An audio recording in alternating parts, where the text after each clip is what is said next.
pleased to be able to welcome everyone to this afternoon's program, the first one for the Reformed Church Center for this academic year, at least the first one here on campus. We were doing something in New Paltz a few weeks ago. But also it's a pleasure to be able to talk about the missions of New Brunswick Seminary. This piece of this podium is not our usual pulpit furniture, because this podium is the piece that was in the Society of Inquiry room in Old Herzog Hall. So a couple iterations of New Brunswick Seminary ago. And it seemed especially appropriate, since this would have been a place where people got together. The Society of Inquiry back in those days was not just the student government. It was a group that had been started in 1811 to talk about missions, to do research into possibilities for mission, to get seminarians excited about mission. And so missions lectures would have been just what happened at this podium. And so it seemed especially appropriate today to bring it over to Mass Chapel and make use of it here. Our first speaker needs less introduction than I do. John Coakley is the L. Russell Feeks Professor of Church History Emeritus at New Brunswick Theological Seminary. The current Russell Feeks Professor will be joining us, but certain of our faculty who are very new had the honest belief that if they scheduled a half an hour faculty meeting for half an hour before a program, that meant it would be done in time for the program. And they are still learning the realities of faculty time, which occupies a different space than time for the rest of us. John is also probably besides being an eminent medievalist, is probably the greatest living scholar in the field of John Henry Livingston.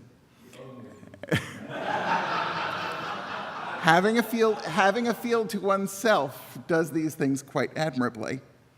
And so, since Livingston is where New Brunswick's mission history got started, we're going to start there for ourselves, and John is going to speak on what does it mean to say the gospel will triumph.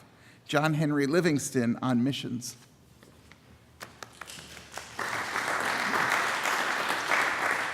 Thank you. John Henry Livingston, whose dates are 1746 to 1825, was elected in 1784 the professor of theology by the General Synod, or as it was then called, the General Body of the Reformed Protestant Dutch Church. He came to New Brunswick in 1810 as the seminary began to be organized as an institution. Among the commitments he brought with him was a commitment to mission to the non-Christian world. Now, my interest in Livingston these days, as James mentioned, is biographical, and I'll focus on his life, specifically in this case, on what place mission had in his thinking. So I ask you to join me in the next few minutes in watching Livingston as his thinking about mission evolved. Livingston's millennial expectations provide a place to begin. I borrowed that phrase from James de Young as a broad term to refer to, in de Young's words, a scripturally based hope regarding the latter days or the times near the end of world history, hopes that in the 17th and 18th century could vary considerably in their expression from what de Young calls a mild or simple envisioning of the era of Christ, of the reign of Christ, as a future era of human reconciliation with God, to more complex and detailed explanations of the specifics of that era and of how it would come about. Whether mild or complex, these expectations were a fundamental feature of Anglo-American evangelical Protestantism in the 17th and 18th centuries. Now, and Livingston was no exception to the evangelical norm. His preaching and other writing throughout his life gives expression to such millennial expectations almost reflexively, and for decades these were generally of the mild form. To give only one example, already in one of his earliest surviving sermons preached in New York City on May 2nd, 1773, when he was 27 years old and had been a minister in the collegiate church for about 3 years, the first time I see anyway, he cited the prophecy from Daniel chapter 2 of the stone hewn out of the mountain without hands, destroying a great statue before then filling the world. He used it as foretelling Christ's eventual triumph over Islam, which he knew as the Eastern Antichrist, and then establishing Christ's kingdom on earth. The example could be multiplied. He refers to the prophecy from Daniel itself many times, and I'll come back to that. But a reference to the future reign of Christ is a constant, not perhaps every sermon, but maybe a majority of them. By the early 1790s, when Livingston was in his 40s and an established pastor in New York City, we also find him adding another element to his evocations of the millennium, namely allusions to current conditions or events in the world in their relation to the coming age. Again, a single example that could be multiplied. In a sermon that probably dates from March of 1791, he returns to that prophecy of the stone, from Daniel of the stone that fills the world, as foretelling the millennium again. But now he addresses the question of what signs point to the imminence of that event, and suggests that Christ will particularly work to overturn, and overturn other empires as the very moment nears when he himself will reign, quote, in this view, and in this view we may safely consider the revolution in America, and in the same view the astonishing revolution in France, both of which he sees, especially interestingly in the French case, as undermining the authority of the Antichrist, which he identifies with the Roman papacy.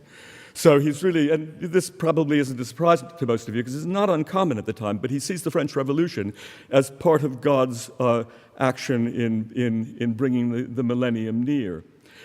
But in all these sermons, Livingston does not yet mention missionaries or the prospect of missions. That is to say, he does not speak of the role to be played by human efforts in the ushering in of the millennium. The theme of missions does not enter his thinking in any obvious way, as far as I'm aware, until 1799, when at the age of 52 he delivers the first of his two sermons to the New York Missionary Society. So a word then about the New York Missionary Society. It was founded in 1796, being one of the two earliest volunteer missionary societies in America. It was made up mostly of ministers and lay people from the Presbyterian and Reformed churches in New York. It had a Calvinist stripe, though it made a point of being a voluntary society not institutionally connected to any church. It corresponded with other mission societies then emerging, particularly the great ones in Britain, the Baptist Mission Society and the London Missionary Society, and it sent missionaries to Indian nations on the American frontiers, first to the Chickasaw people in Georgia, and then to the Senecas and Tuscaroras in western New York State. Livingston was a charter member, and for many years he was the society's vice president. That first of Livingston's sermons to the Society, which are in the series of sermons given to the Society at their annual meeting for the first 7 or 8 years, by Livingston, the first one by Livingston was preached in April 1799 and would be published that year under the title, The Glory of the Redeemer. In that sermon, we begin to see him bringing the missionary movement into contact with his familiar notion of millennial expectations. And sure enough, toward the end of the sermon, we find him using Daniel's image of the stone carved from the mountain that fills the world as a prophecy again of the end time when the kingdom of Christ shall triumph over his adversaries. He also again refers, as he is now used to doing, to the tumultuous events of his own time as the work of God preparing the world for the triumph to come. And in the context of those comments, he finally now speaks of the efforts of missionaries and connects those efforts with God's preparation for the ultimate reign of Christ. Whatever may be the issue of our individual or joint exertions in this good work, he says, it will not be long before the morning will break and with its rising luster dispel the shades of night. So the sermon is, unsurprisingly, since it's to the Missionary Society, a missionary sermon. But what is surprising about it, though, is that those references to the millennium and to mission that I just cited come in approximately the last quarter of the sermon. The first 3 quarters are taken up with a theme that would have seemed familiar to Livingston's congregations in the preceding decades in which he had been a pastor, but of which the missionary significance is not immediately clear. That is the theme of the relationship between revealed religion and natural religion. And though this is a little off our topic, I need to say a word about that. The text for the sermon is Colossians 3:11. Christ is all in all. And this statement, construed by Livingston to mean that the person of Christ, the Redeemer, represents everything essential to the salvation of sinners, does not apply, says Livingston, to natural religion, that is, to religion based on reason and nature alone, in which it is not the Redeemer, but rather the Creator who is all in all. Rather, the statement that Christ is all in all applies only to revealed religion, that is, to religion based on the revelation contained in Scripture, which, taken as a whole, witnesses to the sinfulness of human beings and their need for a Redeemer, and thus to the inadequacy of natural religion for human salvation. There is no room for the sinner in natural religion, he says. Okay, so I've explained this to you, and you listened to that. Now let me tell you that's vintage Livingston. That's almost every sermon of Livingston, in one form or another, uses that framework of the relation between revealed and natural religion in some way to either underlie or explicitly to give a structure or point to the sermon. It is, by the way, also the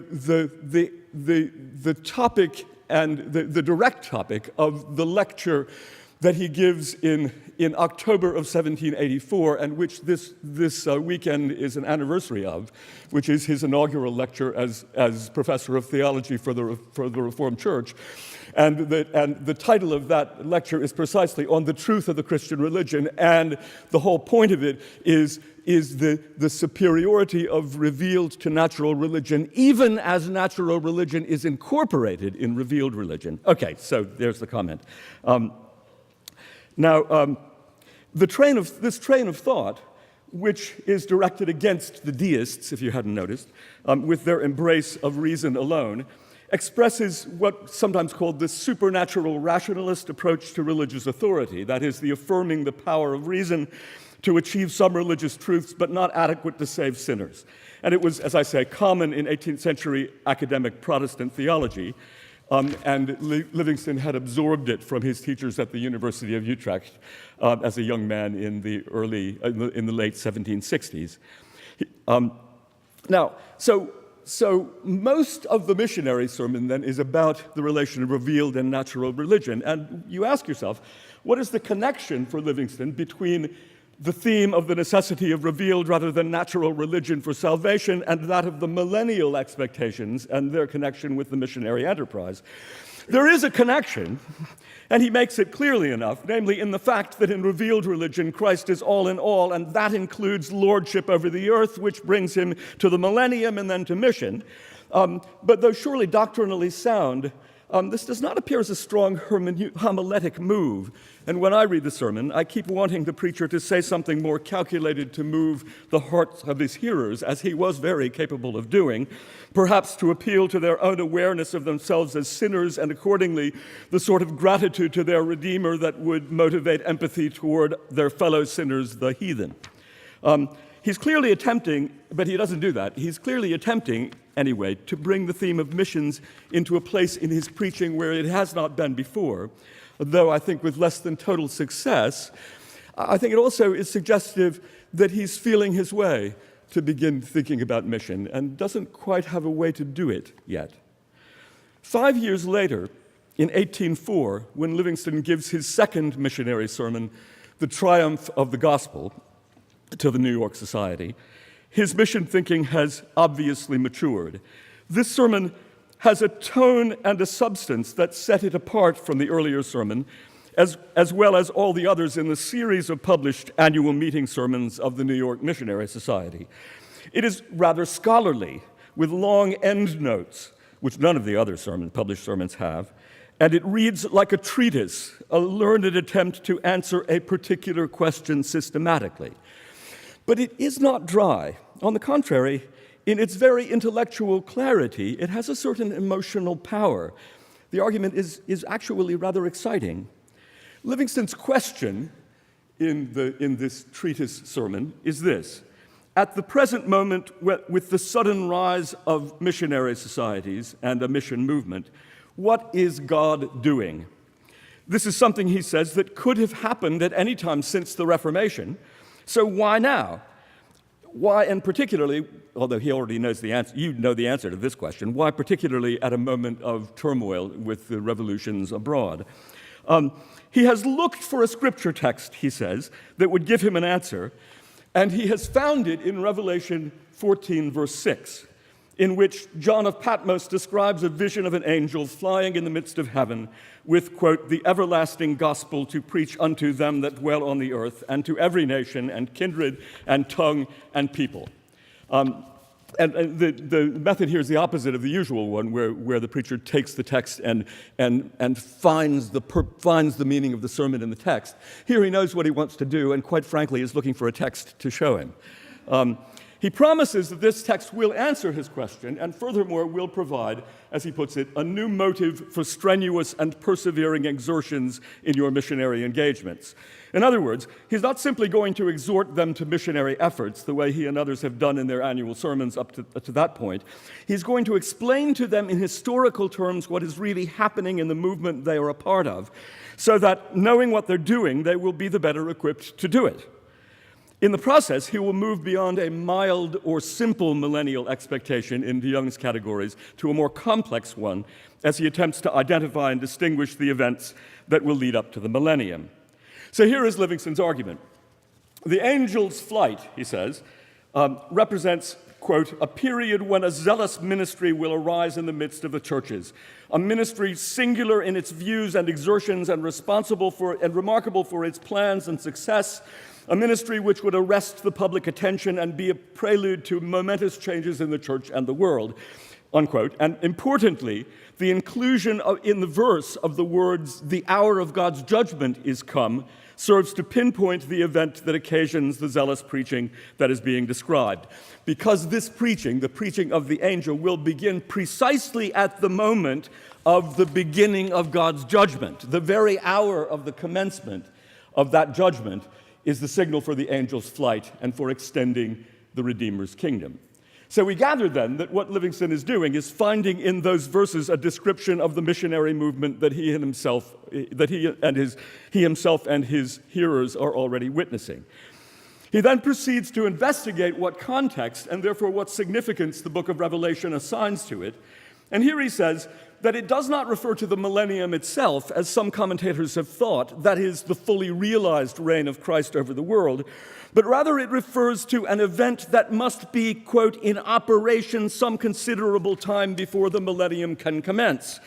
He notes that the author of the book places this vision in between two others in the chapter, implying that they are all in temporal sequence. The earlier one, of the Lamb surrounded on Mount Zion by the elect, refers, so Livingston assures us, to the Reformation, and the later one, the fall of the great Babylon, to the defeat of the Antichrist, which we know from the 7th chapter of the book of Daniel will occur 1,260 years after the beginning of Antichrist's reign, for which various dates had been suggested by, among others, the Puritan theologian Joseph Mead and Jonathan Edwards, but none of which dates, he says, allow for the end of that reign to occur after 2000 AD. So, the angel's flight must come after the year 1500, that is the Reformation, and before the year 2000. And since it's only happening now, in 1804, it must be beginning only now. So Livingston concludes that the mission movement currently taking shape marks the beginning of a period of no more than 200 years, which is not the millennium, but rather will lead up to it. That is, that he is saying, is our particular place in history. So what is left for him to explain then is what is to happen overall in this 2-century period now beginning. Here he names 4 events that appear in Scripture to happen before the millennium can occur. Two of these he's already mentioned, namely the judgment of God with attendant tribulations that marks the 200 years beginning, and the fall of Antichrist, which signals its end. The other two events are the conversion of the Jews and the bringing of the fullness of the Gentiles into the church. And these two events will, extending over time, be the particular concern of the missionary movement. Thus, he places himself and his hearers fairly precisely within the course of salvation history. He has explained to them what they are doing, and when it is, in cosmic terms, that they are doing it, all as he puts it, a new motive for getting on with the task. And when he comes de rigueur to his list of applications at the end of the sermon, he also explains to his hearers that in an important sense, they are not really doing anything, that the events he has described are the work of God, and, quote, the truth of God is pledged to accomplish his work. Nothing can possibly intervene to change his plan. And by implication, therefore, God is not dependent on us to carry it out. In this sense, William Carey's argument that we should use means to convert the heathen, as though we must accept a responsibility rather than leave it all to God, would be misplaced in Livingston's view, old Calvinist that he is. For him, it is not that in undertaking mission we take on a responsibility of our own, but that we feel a passion for what God is doing and wish to be a part of it. I quote him, "While we are musing about the prediction before us, our hearts are hot within us. The fire burns, zeal kindles to a flame. We glow with ardor to perform our part and assist the flight of the preaching angel. We live to see the dawn. We long to see the day." Just a couple of more comments. It's probably important to say, first of all, off in conclusion, that much of what Livingston said in his missionary sermons is not original. The impulse itself to understand mission in terms of the millennium had been a major theme in Anglo-American evangelical Protestantism as far back as the 17th century, and indeed Livingston came to it only late. Likewise, the calculation of the beginning of the millennium on the basis of Old Testament prophecy, interpreted as being the length of the rule of Antichrist, was a well-worn exercise among theologians. But what was original about Livingston's approach to mission was to single out that intermediate period between the present and the millennium, and to define mission specifically as the work of that period, with a clear rationale and timetable and context historically framed for the missionary movement's self-understanding and sense of its own significance. And there is, as it happens, some anecdotal evidence of his impact on the missionary movement in its formative moments beyond the bounds of the New York Mission Society. Samuel J. Mills, one of the 4 Andover Seminary students who catalyzed the formation of the American Board of Commissioners for Foreign Missions in 1810 when they presented themselves to the General Association of Congregational Ministers in Bradford, Massachusetts, had himself first encountered Livingston's second missionary sermon as a student at Williams College. This is related to the haystack prayer meeting that some of you may know about. And he and those friends reprinted in 1809 Livingston's second sermon, which, as Mills later said to his friend John Schermerhorn, produced a wonderful effect in favor of mission among the students, especially those who have since spent their days in heathen lands. By way of actual conclusion, then, I offer a comment to remind us both of our debt to Livingston, but also, in closing, of our distance from him. As for the debt, he aided the mission movement not only beyond the Reformed Church, as that anecdote about Mills suggests, but inside it as well. Within the church, most famously, he surely encouraged the formation of the student missionary society called the Berean Society, which James has mentioned, which started here at New Brunswick in 1811, the forerunner of the Society of Inquiry. And he surely mentored the first great missionary figure that the seminary produced, who was David Abiel, who was active in the 1830s and 40s. Nonetheless, it's important also to note that mission was just one concern for Livingston, and in fact, a concern that only appears at a certain moment. And in this we may feel our distance from him. For even after he had preached those missionary sermons I've spoken of, his preaching did not routinely focus on mission. The theme never became a dominant one in his Sunday preaching. The famous maxim of Emil Brunner, uttered a century after his death, that the church exists for mission as the fire exists for burning, or as is often said less poetically, the church is mission, would not have registered with him. Along the lines of what David Bosch has called the Enlightenment model of missions, Livingston would have seen mission not as the essence of the church, but as one of its functions. In this, we may feel the historic distance from us, even as we acknowledge our debt to him. Thank you.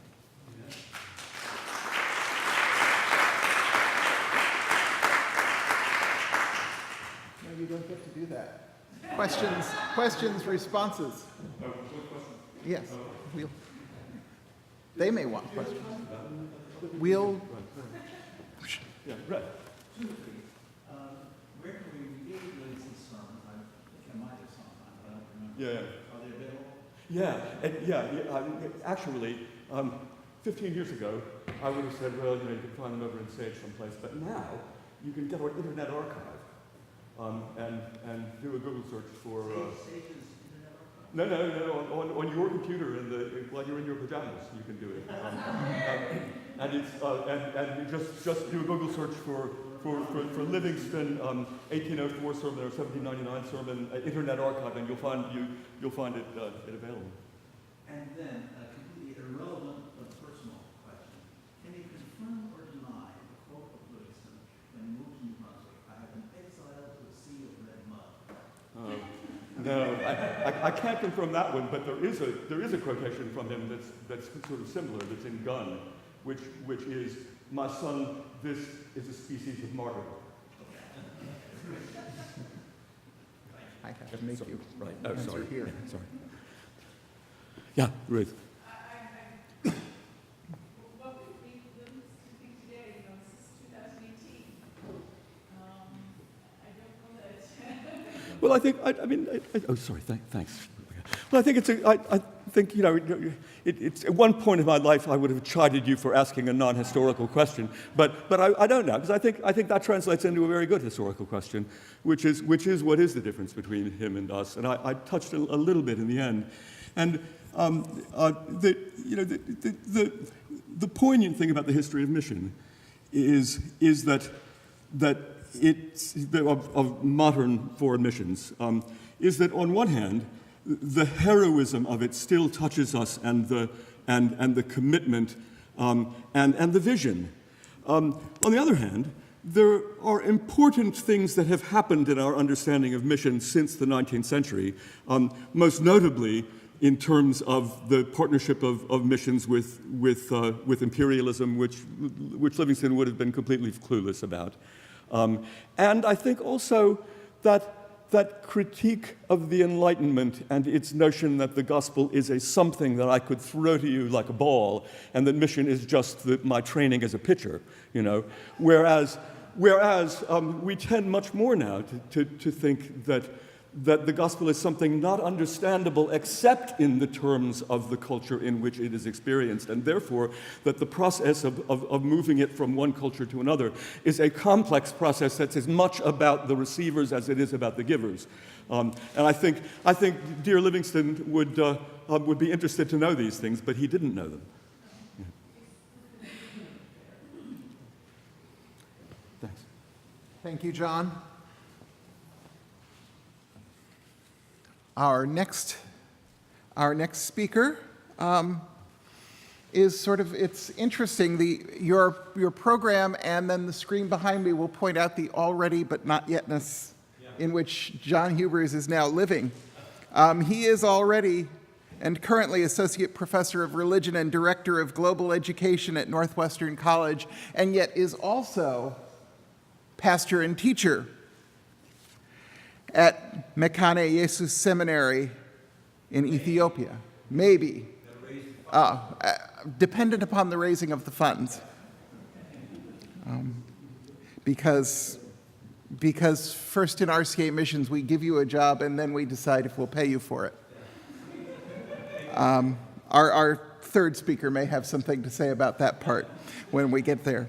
But John is also an expert in the work of Zwemer and Cantine, first missionaries to Arabia, children of this school, and he is going to share with us about that. Thank you. I was really resonating with Dr. Coakley's speech because actually my expertise is less on Zwemer, who I have a love for and have done some work on, than the first missionary sent by ABC-FM in 1819 to the Middle East, a man by the name of Pliny Fisk. Two gentlemen went out with the ABC-FM, and I spent 3 years, 3 of the best years of my life, digging through diaries and the same type of sermons. Livingston really set the stage for the sending of those missionaries. So if you're interested, and you'd help me out a lot because I brought 3 books with me, and it will make my luggage lighter. If you're interested, this is actually my dissertation published, which is an exploration of the thinking of that very first missionary who went to the Middle East at a time when actually these 2 gentlemen were 2 of the first Americans to go to the Middle East in 1819. So I would love to do that as a link to what Dr. Coakley said, but we're going to jump ahead actually at least 100 years, and then I'm going to bring us up more to our present time, because I want to talk about not just Zwemer and Cantine. In fact, I'm going to bring you back. Let me see if I can get this going. I'm going to bring you back, not quite that far. I'm going to bring you back to 1977. An extraordinary event. And my wife and I, we graduated from Northwestern College, where I'm now teaching, 1976. And before I went to seminary, I knew we wanted to explore missions. So we went to teach English at our mission school in Bahrain. And after our first year, we were invited to this conference, and all the missionaries that were currently working in the Arabian Gulf, from the Danish Mission Society, the Finnish Mission Society, the Church Mission Society, which is the branch of the Anglican Church, and the Reformed Church, had this 3-day conference. And it was a gathering of all the heavyweights. And we were in a hinge time in the mission of the Reformed Church where we had a gathering of folks that had spent their entire adult lives serving as missionaries in the Arabian Gulf. Some of you of a certain vintage here will recognize some of these names that are there.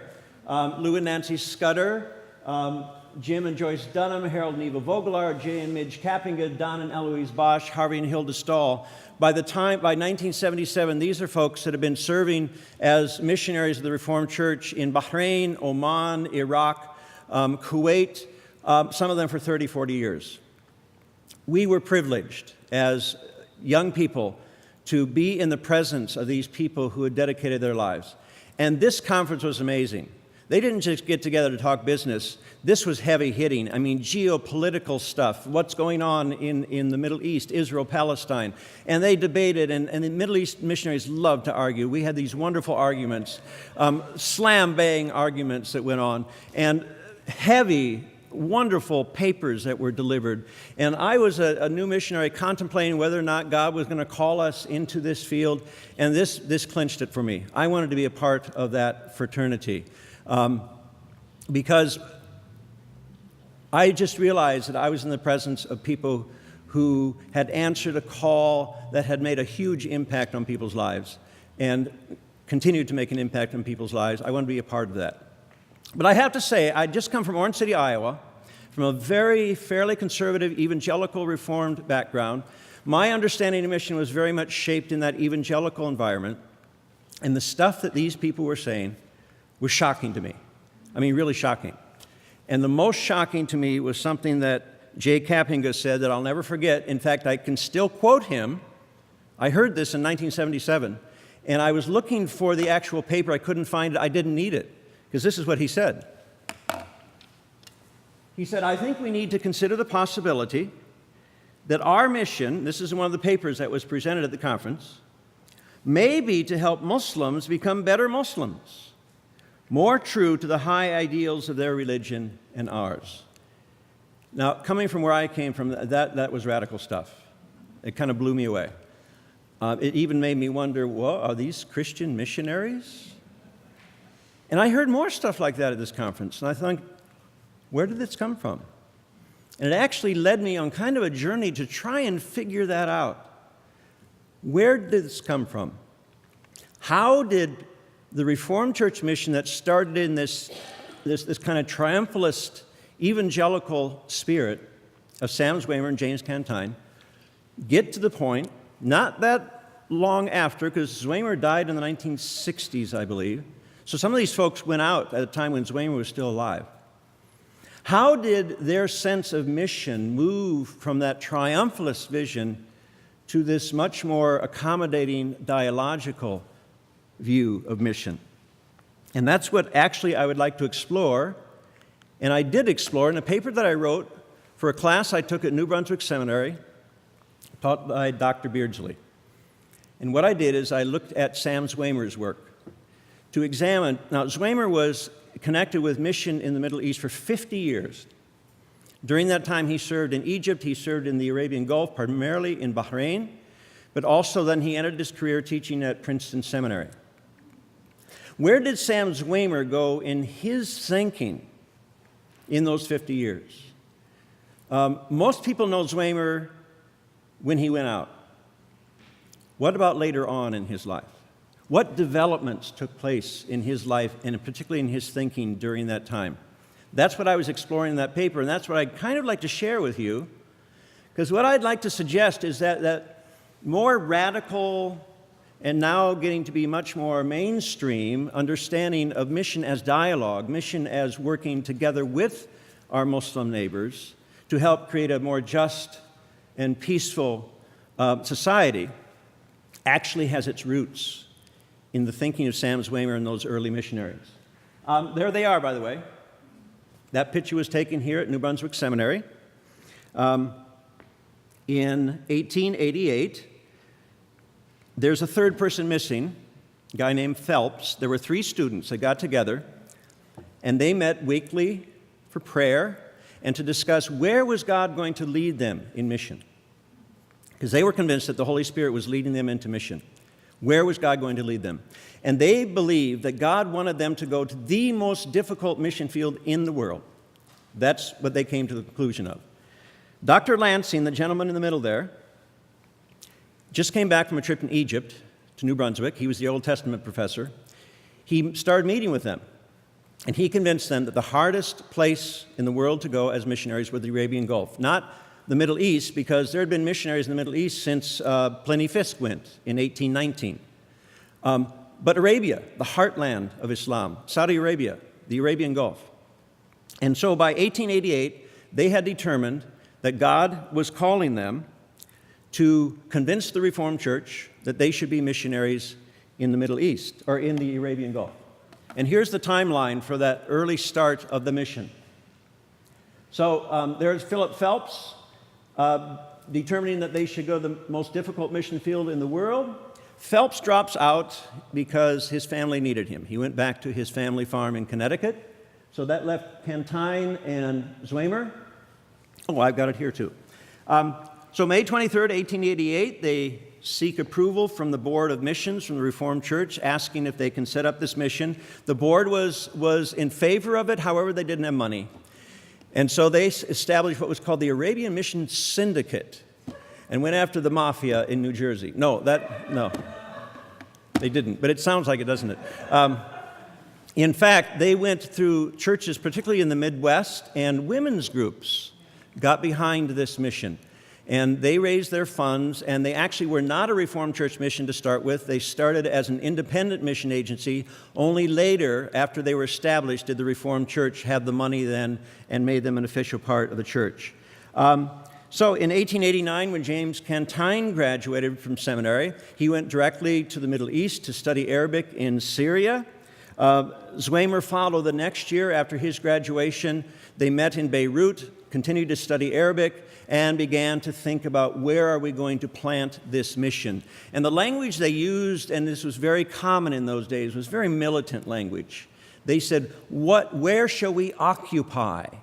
And really, if you read the literature of this era, it's filled with that kind of militant, conquering sort of imagery. They were going to occupy Arabia for the gospel. And they came to the decision that they would make Basra, Iraq, the centerpiece of their mission, and from that place would go out to other parts of Arabia. Their ultimate goal, by the way, was to bring the gospel to Mecca. to Saudi Arabia. And Sam Zwaymer, by the way, in his years in Bahrain, which is really just a 13-mile boat ride across the Gulf into Saudi Arabia, used to make regular trips into Saudi Arabia. Just picture this. Zwaymer used to ride on donkey back from village to village, preaching in coffee houses in Saudi Arabia and distributing Bibles. So somewhere in Saudi Arabia, there are Bibles that Sam Zwaymer distributed during that time. Well, in 1892, Zwaymer actually made his way to the island country Bahrain, where we worked in mission. And he felt God was calling him to stay there. In fact, it's part of the mythology of that mission that we learned when we moved there, that he actually hid while the boat was tooting its horn, saying, "Everybody get on the ship." And he pretended like he was lost. And so basically he stayed in Bahrain as an illegal immigrant, and that's how our mission started. So by the latter part of the 19th century, the Arabian mission was established, and there's the dates. 1891 in Basra, Iraq. Bahrain, 1892. Zwaymer's brother Peter came to Oman in 1893. And then a bit later in Kuwait, although there had been work in Kuwait for some time, but by 1912, there was an official station established in Kuwait. So by the turn of the century, this mission was well established. What interests me is what happened to those people, those early missionaries, in their thinking when they moved from thinking of mission completely theoretically to actually meeting the people that they were targeting in their mission. And by the way, that's really the core of my work with Fisk. Very interesting. How a guy who never met a Muslim, who only could think about Muslims and Middle Easterners as theoretical people, how was his life and his thinking impacted when he actually met them? That's, to me, a fascinating study. And the paper that I did at New Brunswick here asked that same question of Sam Zwaymer. How did Zwaymer's thinking change towards Islam, towards Muslims as people, when he actually met the people that he only thought about theoretically here? Very important topic because that was my life too. I grew up in Orange City, Iowa. Muslims were theoretical people to me. Never actually met a Muslim. My wife and I, in 1976, got on a plane. First time we set foot on an airplane was to fly from Sioux City, Iowa to Manama, Bahrain. And it was, wow. Suddenly we were not in Orange City, Iowa anymore. And it was fascinating to sort of follow my own development as I actually met people and began to actually humanize the mission. What about Zwaymer? What about his thinking? So what I'd like to do now is to take you through a paper, and by the way, there's a copy of it there. It's the paper that I did here at New Brunswick. Eventually I rewrote and was published in the International Bulletin of Missionary Research, I think 2004. And I have copies of it there in case you're interested. So what I'd like to do is share with you what I discovered in this journey of reading through the volumes that Zwaymer wrote, and I believe he wrote something like 52 books. Although I did find as I read them that he copied a lot out of one book and put it in the next book. That's how you write 50 different books. So what happened to Zwaymer's thinking? Well, the first thing we have to say is that Zwaymer early on was a product of his times. And any missionary that went out in the late 19th century really would reflect Zwaymer's thinking. And this is a quote from my paper. Zwaymer considered Islam to be a form of spiritual slavery from which its victims needed release. To engage in mission work in the Arab world was therefore to commit oneself to a war of spiritual liberation. Absolutely. The militant language. We are here to release people from the bondage of Islam. And it's very much reflected in a lot of the different themes that he wrote about when he wrote about Islam. Very absolutely, he denied that Muslims and Christians worship the same God. He argued with other scholars who were saying that they did worship the same God. Muhammad, to him, he had a grudging admiration for Muhammad. He thought he was a savvy leader, but he had an immoral character. And that immoral character was captured in the Quran. And this is a quote from Zwaymer, from one of his early books. a book that perpetuates slavery, polygamy, religious intolerance, the seclusion and degradation of women, and petrifies social life, which led him to the conclusion that Islam is the most degraded religion morally in the world. That's early Zwemer. If you read any of his early books, you will see these themes cropping up time and again. But then, particularly after World War I, when you study missions, you will find out that World War I was a watershed for missionary thinking. Before World War I, very much missions was tied into the whole imperialistic movement. That doesn't mean that missionaries sold out to colonialism, but they very much believed that the advancement of Western civilization was also the advancement of Christian civilization. And so when they went out to the various parts of the world where Western powers were going out, they were bringing the enlightenment of the gospel to the world. World War I blew that out of the water. Why? Well, here's a quote. World War I was a philosophical watershed for Protestant mission, a time of deep soul-searching for many in the missionary community. And not just Zwemer. This was right across the board. At issue was the fact that Christian nations were drawing colonial subjects, like in the Arab world, into a conflict of the colonial's own making. They were forced to revise their previously held convictions about the superiority of Western civilization. So it was a decoupling of Westernization from missions. And I saw it absolutely in Zwemer's books. From 1916 on, we see a definite shift. It's amazing, in fact, to see the shift. So, for the first time in his books from 1916 on, Zwemer openly and freely admits to positive contributions made by this greatest of non-Christian faiths, making its valuation much more complex than he had originally assumed. In this context, he approvingly mentions current Islamic reform movements, what he calls New Islam, saying that those who were caught up in these movements could be considered allies with Christians in their desire to bring social and ethical reform to their societies. Shades of J. Kappinga, 1977. Back with Zwemer. The one that I found even more astonishing was a book he wrote on al-Ghazali, who is a very famous medieval Islamic theologian, one of the towering figures of Islamic thought. And he wrote this book very approvingly. He clearly fell in love with al-Ghazali and his work, and he makes this statement that compares him to St. Paul. In giving his thoughts on the spiritual character of prayer, al-Ghazali attains almost to the height of St. Paul. Early Zwemer never could have said that. The later Zwemer, post-World War I Zwemer, began to show an appreciation for Muslims as Muslims, not saying, well, maybe he's learned this from Christians. As a Muslim, he was being praised for his spirituality. Even more astonishing is that from 1916 on, Zwemer starts calling Muslims brothers and sisters.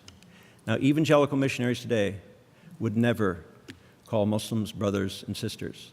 He truly was beginning to bond with them as neighbors and as people. And I would like to, just one more point I want to make here. I would say it goes back even further to 1904 when he lost 2 daughters to dysentery. I've been to their grave sites. They're buried in Bahrain in a little Christian cemetery. 2 daughters, one after another, who died of dysentery. And he writes in one of these books, about 1916 again, he was so moved by the compassion and care given to him by his Muslim neighbors. And from that point on, he starts calling them brothers and sisters. I think 2 things happened. One is World War I happened, and he joined the chorus of missionaries who were changing their thoughts about Western civilization.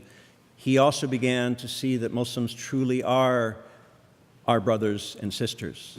And there was a shift in actually able to see beyond the Islam to them as fellow human beings and moving towards what I say in the article, towards a hint of dialogue.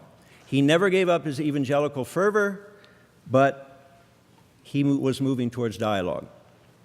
So I do believe that the mature Zwemer would be very happy with what the Reformed Church is doing with the El Amana Center in Oman, and Justin Myers, who's the director of our El Amana Center, happens to be with us today. One of the programs I'm working with at Northwestern College is sending students to a semester abroad program at the El Amana Center, where they're learning this as one of the lessons. And this is a quote from the El Amana webpage. "We live in a global age in which one act, whether it is political, economic, religious, or cultural, can have a worldwide impact. Our futures are now interconnected, and it will take the cooperation of all segments of society to live in harmony with one another. Hans Kung, a world-renowned scholar and friend of Oman, has said that there will be no peace between nations unless there is peace between religions. This is the reality of the world in which we live and the need to which El Amana Center is responding." I do believe that the trajectory of our mission, even starting with those early missions, was leading us to the point where we are today. And I see James standing. That means I've gone over my limit. How far have I gone over my limit? It's about time for me to have us all clap and let you. Okay, thank you.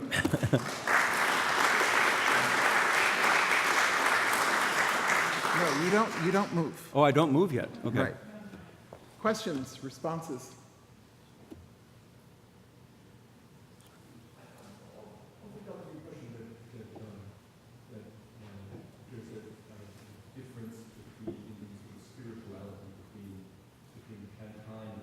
If Yes.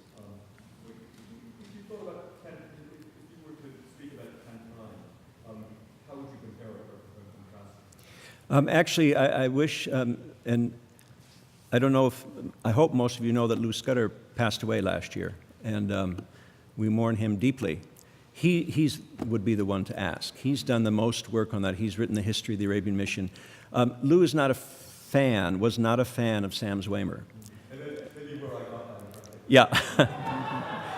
He felt that Sam Zwemer was kind of a blowhard, and he felt that Cantine was far ahead of Zwemer on this particular issue. And yes, I think he's correct. And if you look at the group of missionaries that kind of came in the wake of Zwemer and Cantine, even like Harrison, the Dr. Harrison, they moved in that more dialogical direction before Zwemer did. They just didn't write about it. So I need to read more about Cantine, because I do believe that Lou is right, that this very spirit that we're talking about, actually Zwemer was a little behind the curve. But eventually, I believe all of those early missionaries moved in that direction through their interaction with Omanis and Bahrainis, and coming to love them and be friends with them, and realize that they could no longer caricature them with the kind of triumphalist spirit that they went out with.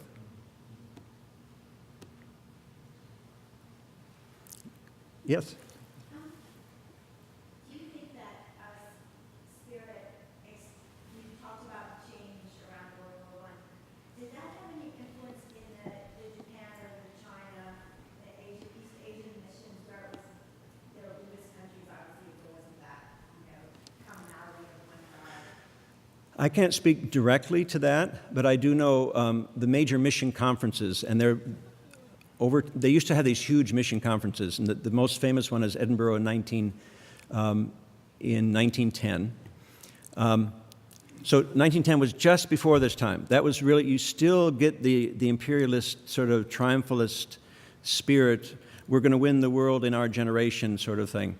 By 1928 and 38, the next two big missionary conferences, you see already, and if you could read the papers of all the missionaries, because they came from all over the world, they were tempering that a lot. So we do see the shift in mission literature, and that would apply certainly to people in Asia as well. Really moving more towards, certainly away from, the West is not necessarily a Christian civilization. It is not our job to bring the benefits of Christian civilization to the rest of the world. An understanding that the wisdom of these other cultures, that we have much to learn from them.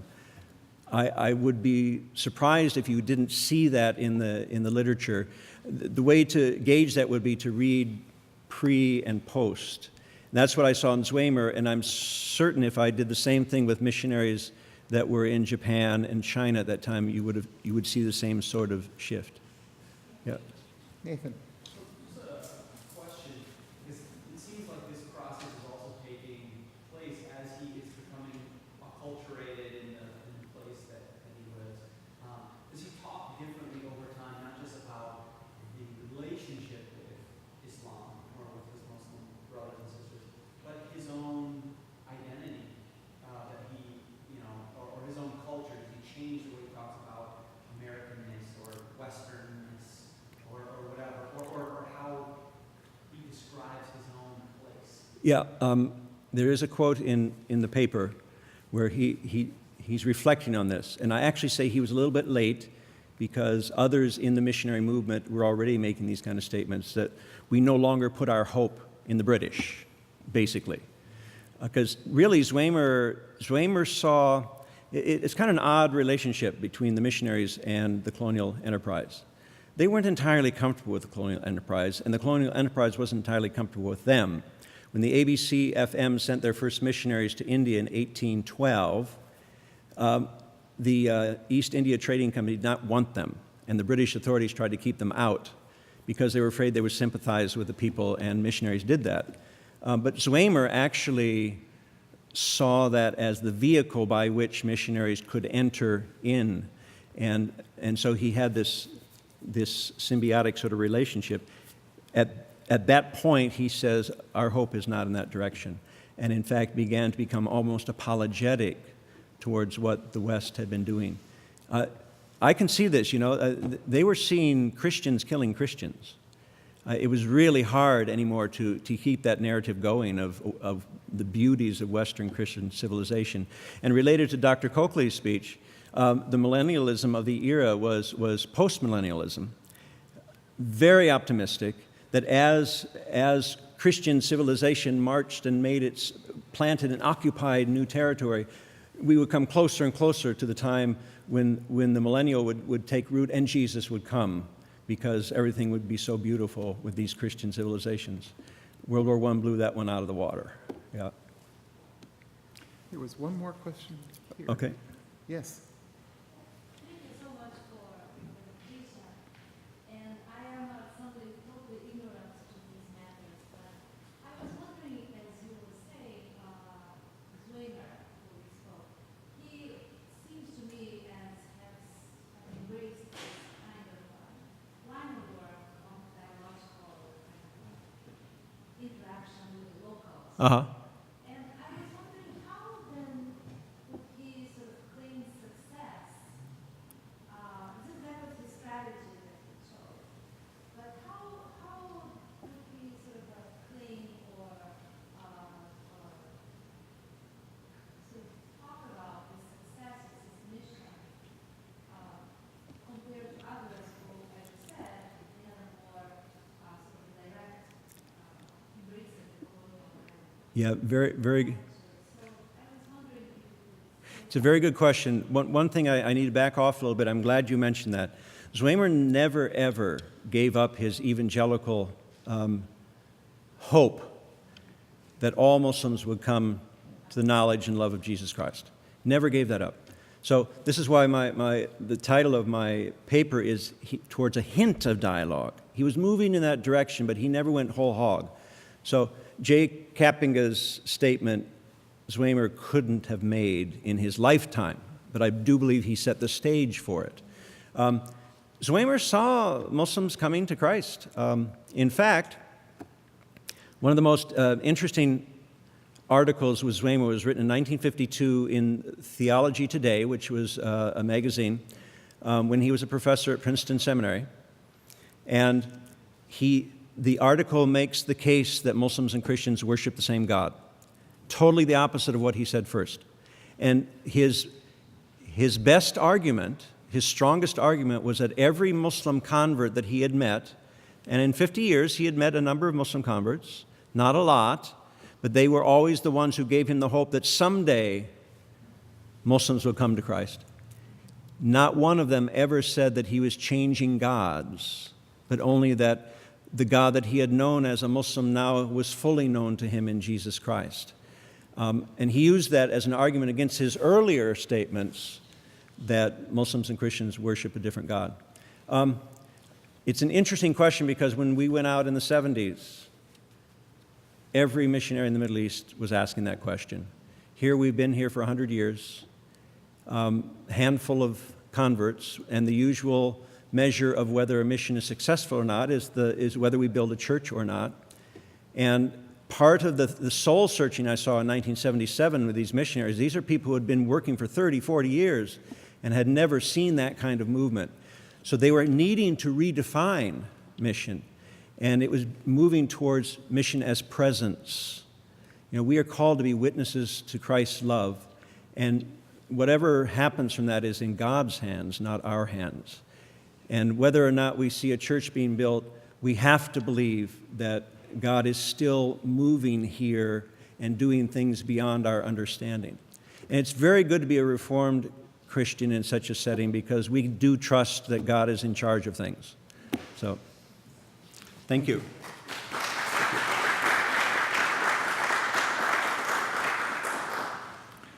The book that John mentioned by Lou Scudder, The Arabian Mission Story, by the way, is available as part of the historical series of the Reformed Church in America.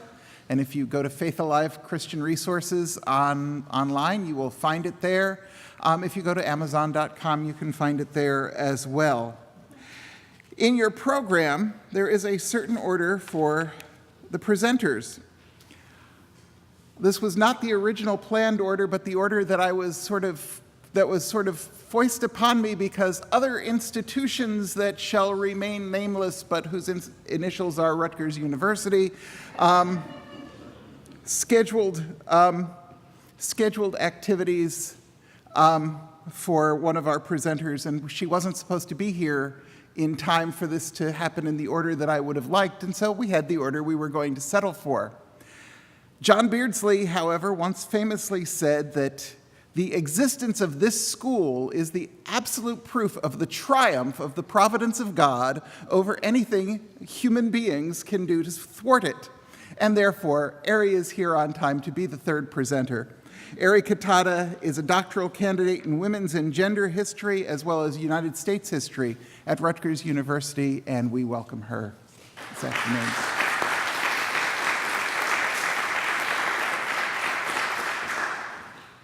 Hello.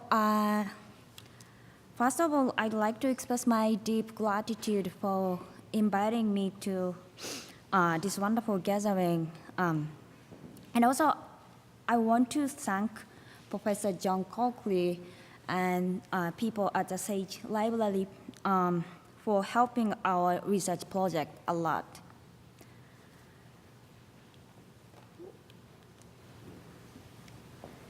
Seemingly isolated, the history of Christian missions was and remains an integral component of U.S. history since the early 19th century.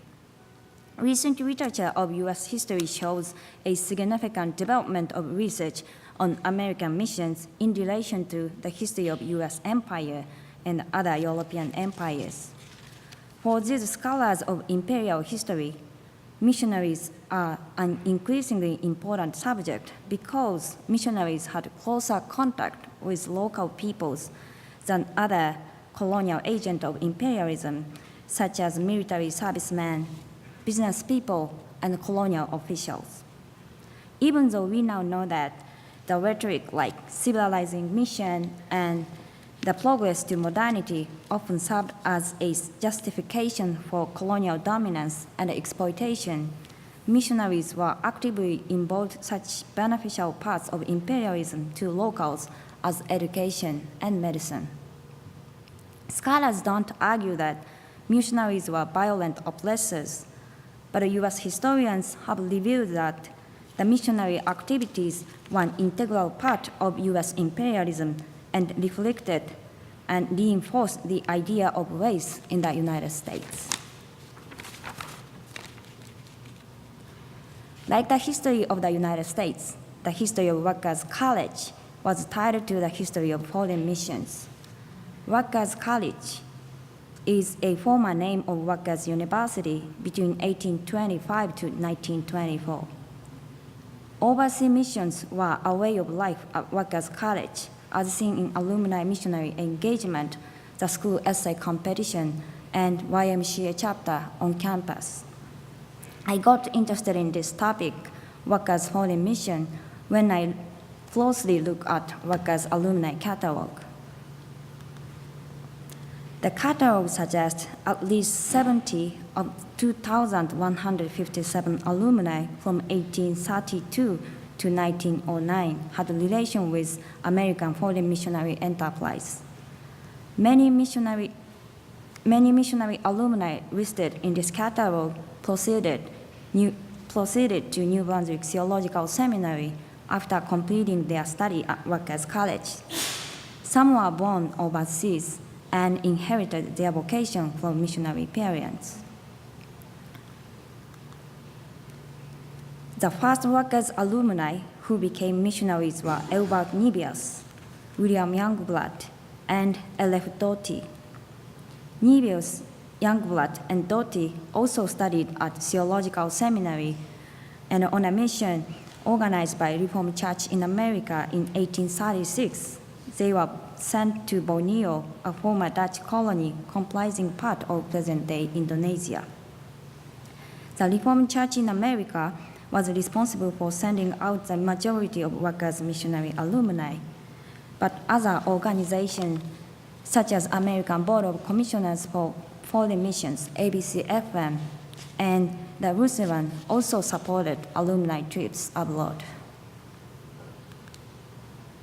Sons of missionaries born abroad start to appear in the catalog from as early as the late 1840s. Both Samuel Scudder and Joseph Scudder were born in Ceylon, present-day Sri Lanka, to their well-known missionary parents, John and Harriet. Charles Way was born in Calcutta, India, also as a son of missionary father, Edward Ray. Their birthplaces were not only well-known destinations among American foreign missions, they were prominent British colonies. The evidence shows among these early missionary sons at Rutgers, Joseph Scudder got involved in evangelical work in India from 1851 to 1860. Since the first half of the 19th century, Rutgers alumni were involved in American Christian missionary work abroad. Their destinations were colonies or semi-colonies of Dutch and British empires, as well as the United States overseas empires into the turn of the 20th century. They were worked in the Dutch East Indies, present-day Indonesia, China, India, Hawaii, Japan, Arabia, as in the previous presentation, what we now call the Middle East, and British East Africa, around today's Kenya. The widespread work of the alumni missionaries suggests Rutgers foreign missions were embedded in the imperial history of Europe and the United States. The human flows between Rutgers College and the location of foreign missions continued at a moderate pace throughout the 19th century into the early 20th century. The alumni moved globally between sites of religious work overseas and their home country here, the United States. Overseas-born missionary sons, likely white American citizens, returned to the United States and studied in New Brunswick. The freedom movement of Rutgers missionary students, their parents, and alumni should be understood alongside discussion about immigration to the United States. Through much of the 19th and 20th century, the US government and the public worked toward the regulation and the expulsion of specific immigrants through a series of immigrant acts, including the Chinese Exclusion Act of 1882. The history of immigration is a history of nativism, including anti-Catholicism and anti-Asian sentiment, and the American nationalism that worked in tandem with racism. Workers' foreign missions resonated with the asymmetry between the restricted mobility of non-white immigrants and unrestricted mobility of white workers' missionaries. In addition to the alumni involvement, alumni involvement in Christian service abroad, Workers' College served as a site for the production of discourse on American missions by annually awarding 2 essay prizes. The Van Doren Prize was given to student essays on missions in general, including foreign and domestic activities, and the competition was conducted from around 1869 until 1914. Meanwhile, Van Bechten Prize was awarded to students' essay on foreign missions from 1885 to 1914. Both awards were established through the donation from William Halsey Van Doren and A.B.W. Van Bechten. Van Doren earned his bachelor degree at Workers' College in 1867, graduated from Theological Seminary in 1871, and served as a clergyman of the Reformed Church in America.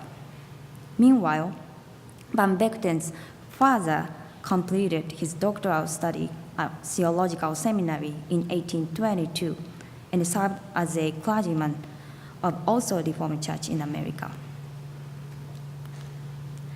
The essay competitions were open to both seniors and juniors of Workers' College and students of Theological Seminary, and offered cash rewards between $20 and $60.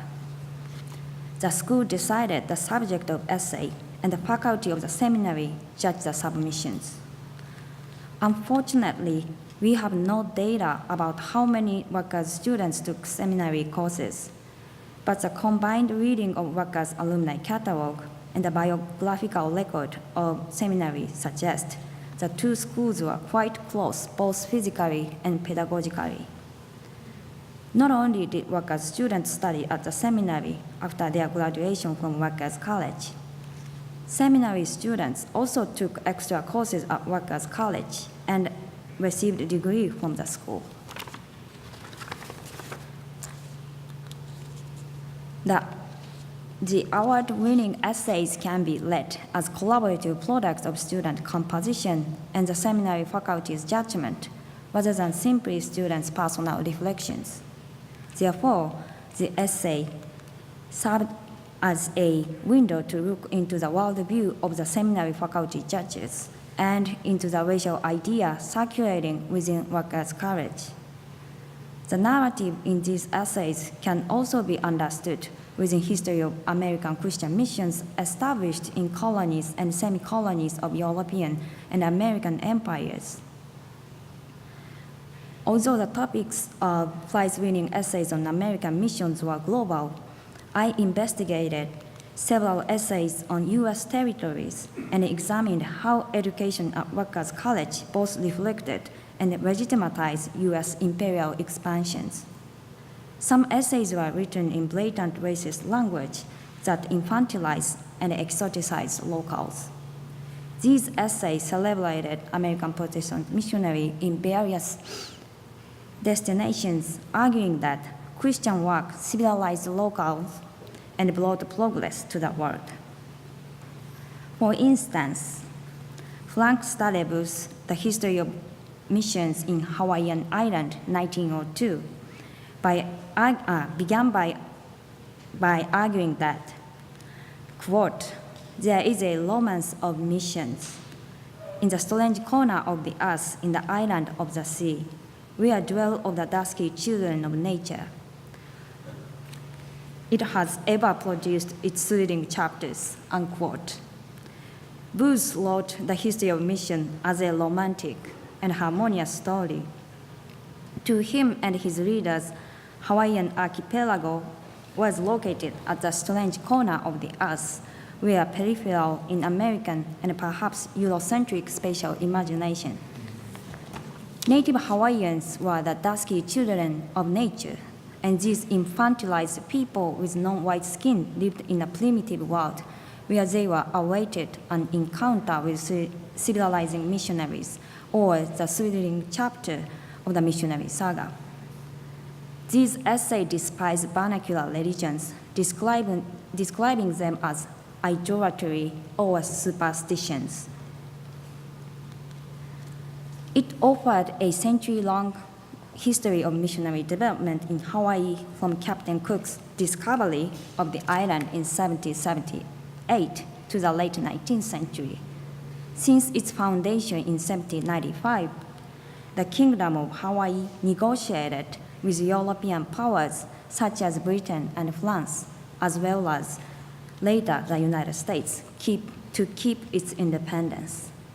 Merchants, missionaries, whalers, and sugar plantation owners drew wealth from the indigenous land and intervened in the governance of the kingdom. However, this student essay does not tell us about 1893 overthrow the kingdom, the 1894 establishment of Republic of Hawaii by white residents, and the U.S. annexation of the Republic in 1898. Although the annexation of Hawaii may have affected the school's decision of the essay subject, this student essay of 1902 ignores the contemporaneous situation.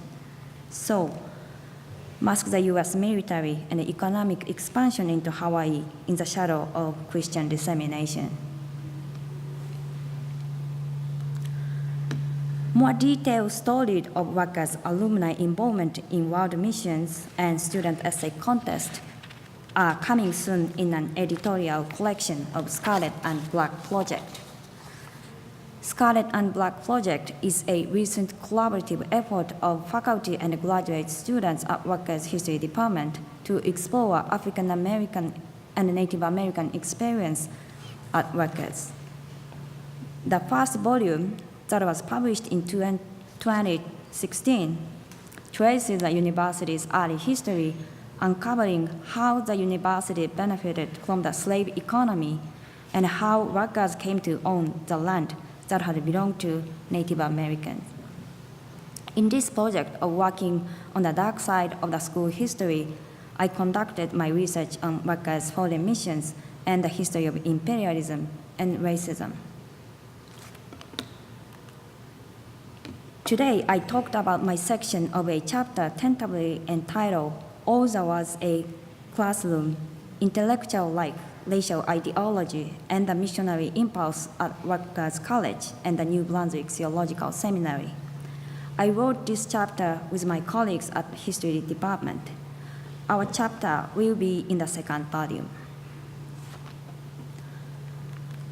So, I'd like to wrap up my presentation with changes brought by the Scarlet and Black Volume 1 to my daily landscape.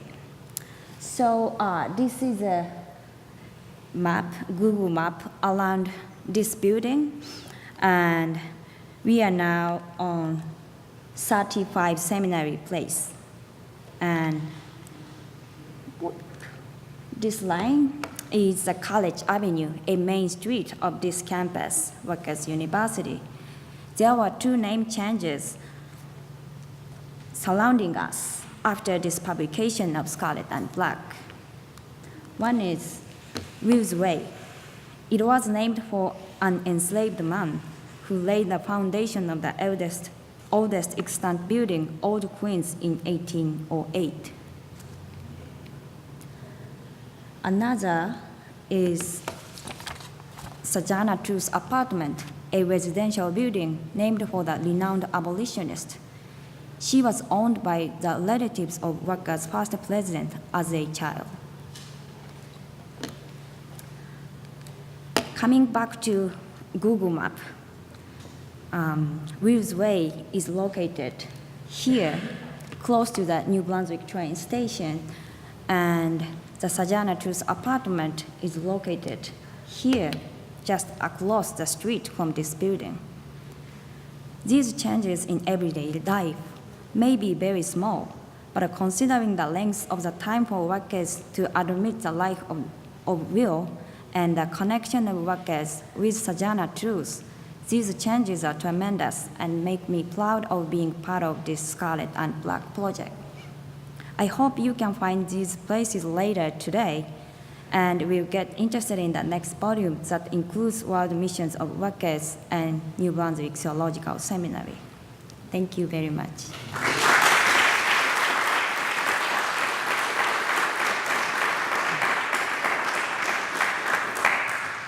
Does anyone have questions for Ari? Yes.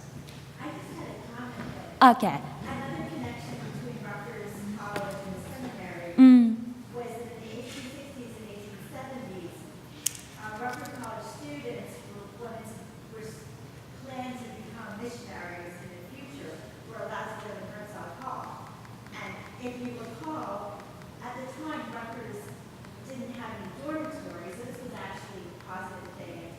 I'm the curator of the Griffiths collection at Rutgers Library, and William Griffiths was one of those students. He lived in Herzog Hall, and he also got a scholarship from the Reformed Church because he was planning to become a missionary, not a missionary, planning to become a minister. Although he became a minister later, but he didn't become a minister right away because he went to Japan. So he actually paid the scholarship back, and he was very conscious that he had to do that. Wow, it's so interesting. Herzog Hall was kind of a mirror, you guys know this better than I do. It was like on Seminary Place, I guess, and it was a mirror. Over there. It was a mirror to Old Queens. And when you look at it, like, I've seen some pictures, which I actually thought at first was Old Queens, but it turned out actually it was Herzog Hall, and it was deliberately built to be, I think it was built in the 1830s. 50s. 56, it was deliberately built to be a compliment toward it in the same style.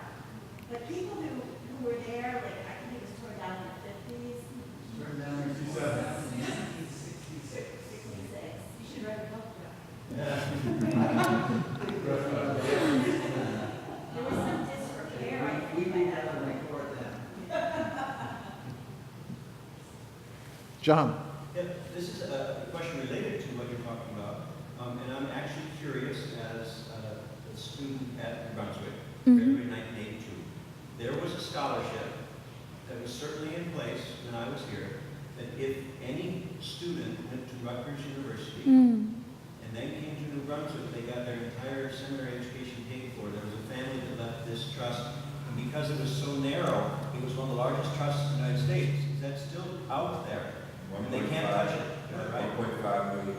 $25 million. No, 1.5. $1.5 million. And because how many Rutgers students go to seminary? That's our problem. It was last distributed in 2013. Oh, it was? So, Reformed Church of America has ownership of that. We're actually in conversation for New Brunswick to receive ownership again, and in conversation with Rutgers, we can easily.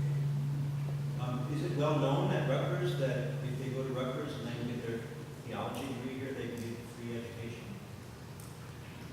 No? I should know it, but yeah, It's probably, the reason I bring it up is because I'm just really interested in this link yeah. between a secular state university and implanted in the middle of it is this island that is totally separate from the New Brunswick Seminary. And Right, yet there are still links. right, yeah. To follow up on what John said, when I was director of development here, I would go out and talk to people about New Brunswick Seminary, and they would say, New Brunswick, Canada? I said, no, New Brunswick, New Jersey. And I would say, you may be more acquainted with the name of our daughter institution, Rutgers University. Daughter? It was the Reformed Church College. In Queens College, it has the royal charter of 1766 before we even our own nation, we were a colony, a British colony. John Henry Livingston, John will tell us, I am right, I think, was brought here because the college was essentially defunct. Well, it actually, when he came, it was no longer, although it went defunct for a while he was president. Okay. But yeah, he came to revive as part of the Which is why I say Rutgers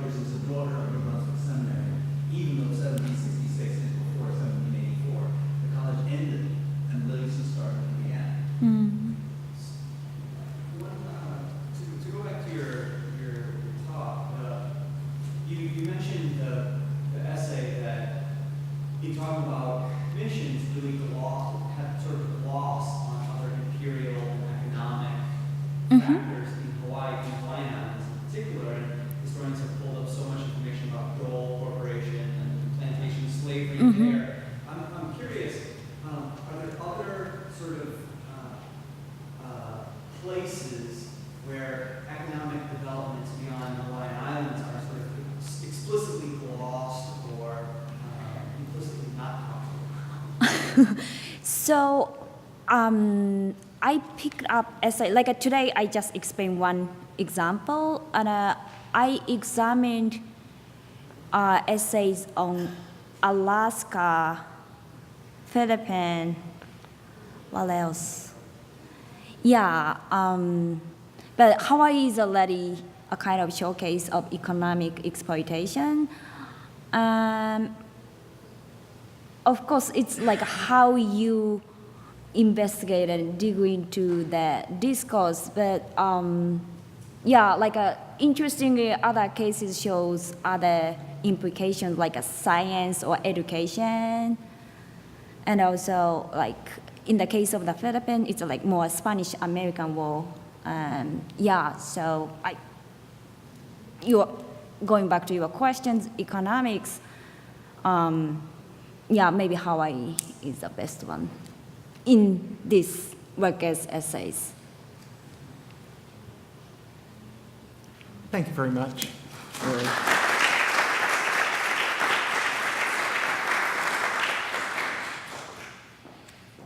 And that scholarship exists thanks to the generosity of Dominee Elias van Bunschoten.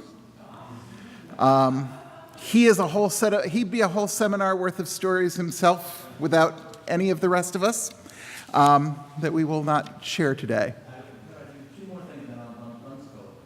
He made that gift, and he died 6 months later. So make your gift now. And then there is the Fort Jervis Church. Big Couple was the one who proclaimed this one. The legend comes from Bunscope. Then Bunscope was the pastor of the Deer Park Reformed Church, the Hanahana Reformed Church in Fort Jervis, New York. And when he left it to move south into New Jersey, back to his farm, he said to the congregation at the end of his farewell sermon, "Pigs ye were when I found ye, pigs ye are as I leave ye, and pigs ye shall be when the devil takes ye." He was not a pleasant man. No. But it's No. 20,000, that is now 1.1. Yes. Well, it was $14,000 a princely sum for those days. Right. Yes. That has grown from that. Wow. As I said at the beginning of our afternoon, this podium was given to the seminary for the Society of Inquiry Room, and so its original purpose was to be a place where stories were told of the missionary endeavors of graduates of this school, and also where visions were cast for the missionary possibilities that were out there. And so it's very appropriate that we end up today talking about that vision and talking about those possibilities. Derek Jones is sort of, I think New Brunswick would constitute a partway stop between where he lives in Grand Rapids, Michigan, and where he works in Africa. We're the pit stop. But, and has been for the last several months one of the interim directors of global missions. He just got to stop being interim director of global missions and he's applauding that, because somebody else took that job on just a week ago, I'm thinking it was. So we're able to congratulate him on surviving his interim position and welcome him as he shares with us a vision for 21st century missions. Thank you.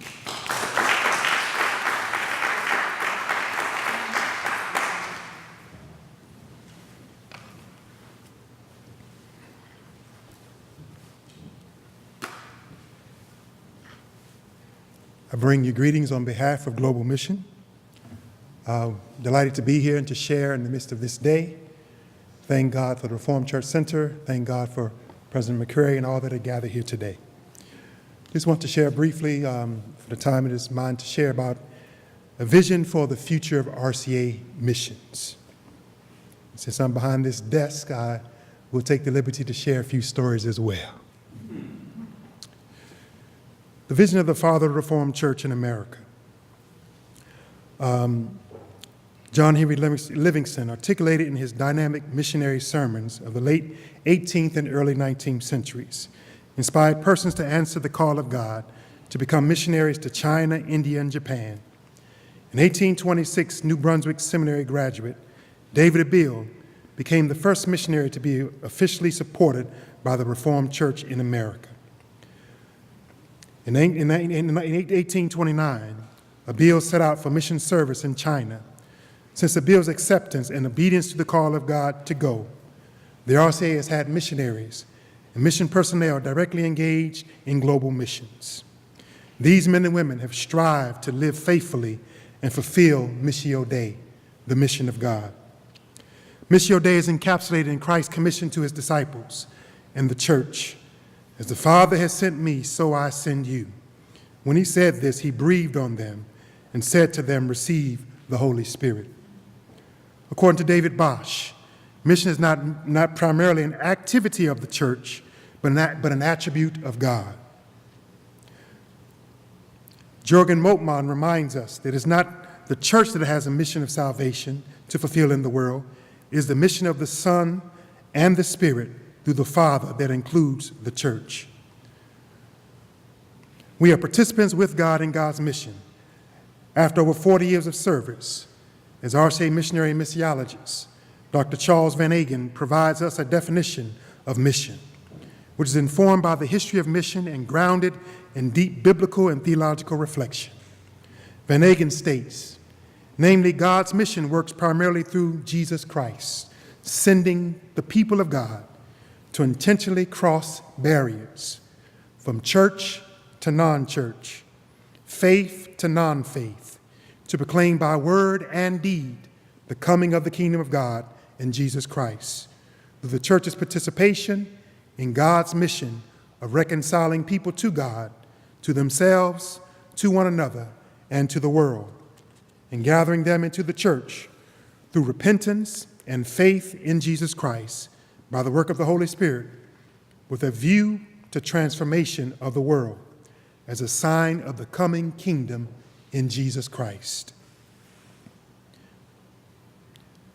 We work in partnership, and as partners and participants with God in God's mission to the world, RCA Global Mission exists to strengthen and grow the global church by supporting ministries of compassion, developing leaders, and sharing the good news. Our goal is to provide opportunities for RCA churches to partner with global churches in ways that are collaborative and mutually meaningful, helping us all to live in love and embody and be the very presence of Christ in the world. The RCA has approximately 93 active projects, which comprise 78 active partnerships in 43 countries, with 48 mission personnel and 41 partner personnel. Over the years, we've partnered with mission boards in frontier mission endeavors and responded to the needs of national and indigenous churches and international agencies working collaboratively towards fulfillment of mission goals and priorities. Our mission philosophy. There are 4 components of our mission philosophy. Respectful witness.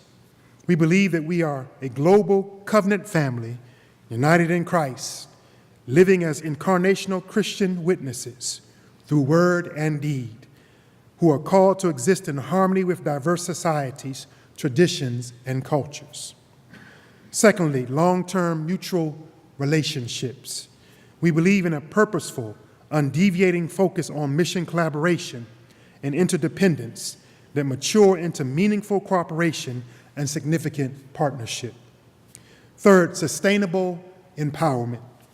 We believe in breaking the cycle of foreign dependency and paternalism by promoting interdependent, Christ-centered cooperative relationships that culminate in locally sufficient, supporting, reliant, and faithful transformation.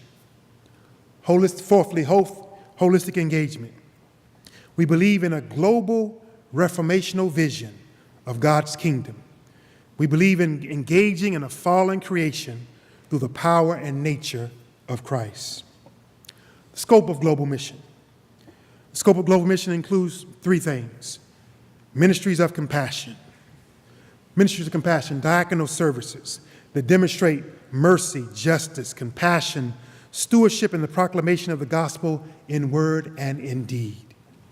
We believe in supporting feeding hungry people, improving food security through poverty alleviation through education, providing clean water, giving basic medical care, strengthening HIV/AIDS education, helping people in need following disasters. And I want to share a story here that often many don't hear about coming out of South Sudan. Most of the time, you generally hear about all the negative things about people being killed and so forth. But there are some good stories. Some of the best projects I've ever seen and work I've ever seen is coming out of South Sudan.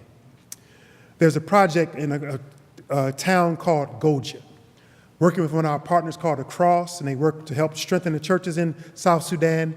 And I happened to visit this project, and I went on a young man's land. I walked on his land, and all I saw was trees.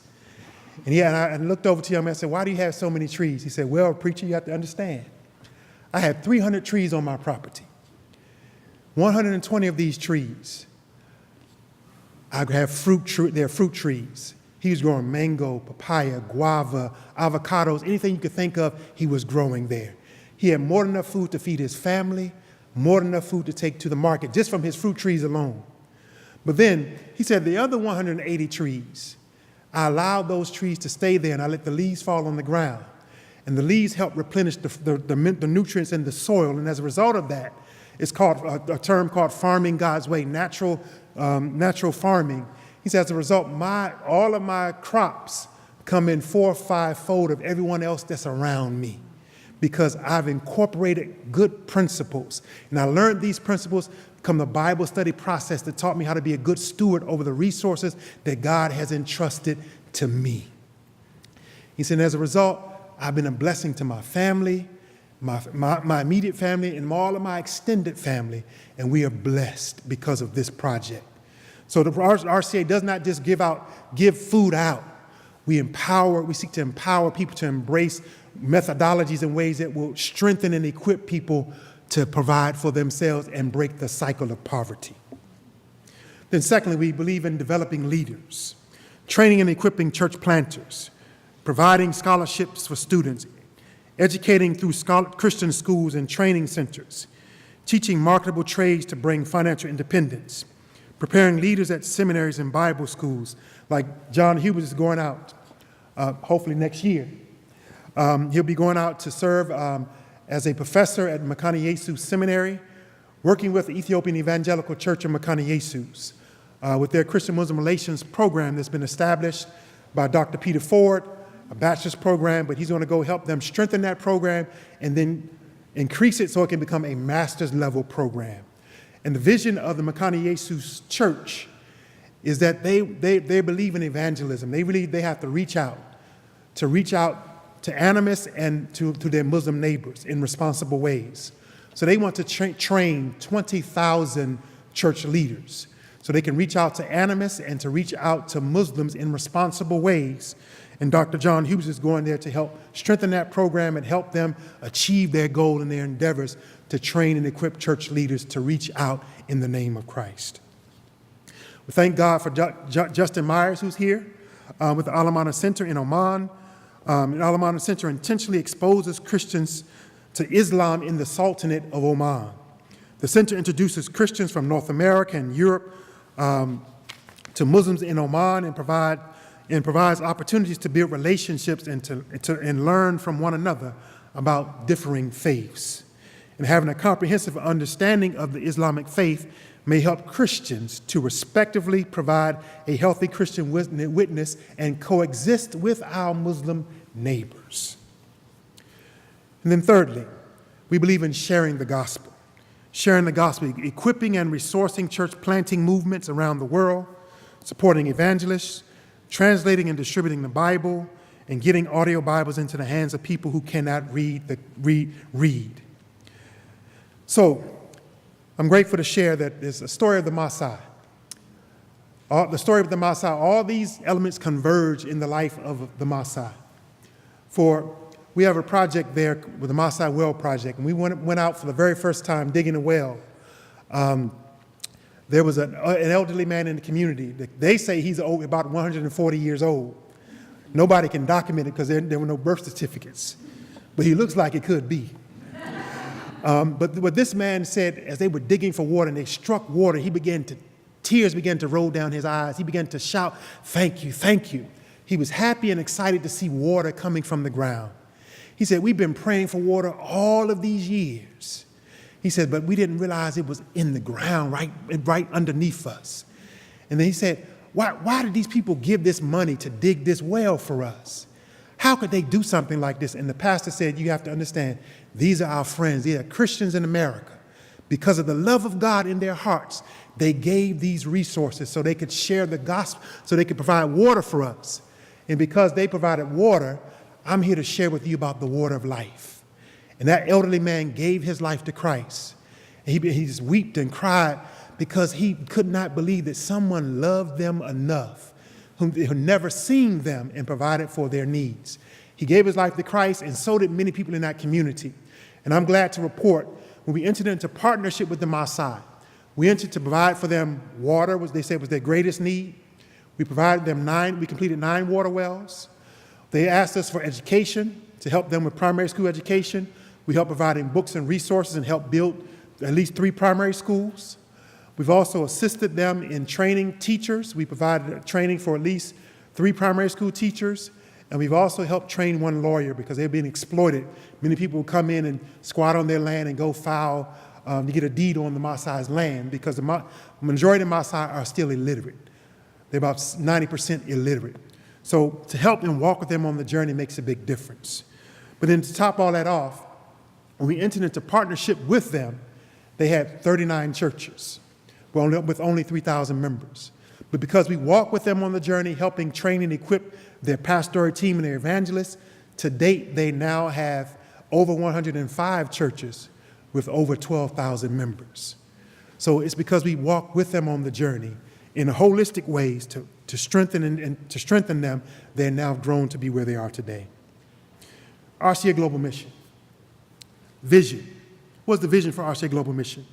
Our vision is to provide engagement opportunities that are collaborative and mutually meaningful, that help us to live and love and be the presence of Christ in the world. We seek to accomplish this via two new initiatives, strategic impact areas and next generation missional engagement. Amid all the things I described before, we continue to do that. We have volunteer opportunities that we can walk with people on that, but these 2 new initiatives we're being very intentional about. Strategic impact areas.